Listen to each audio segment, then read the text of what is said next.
bagong balita. Halika, doon tayo sa lamesa. Ay, ito na nga. Wow naman! Wow! Wow! Nako, alam ko na yan. Huli ka na. Nauna pa akong makaalam sa iyo.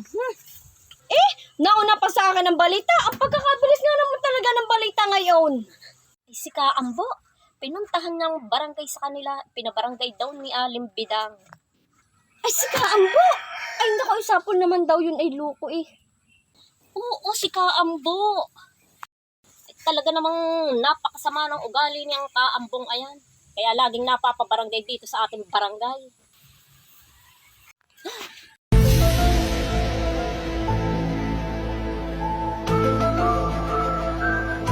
Ay, joke lang naman yung mga sinasabi ko.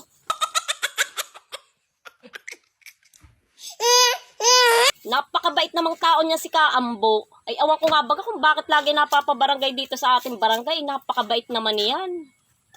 Hoy, Kaambo! Nandiyan ka po pala. Halika dito tayo magkakape. Uy, sana all! Uy, sana all!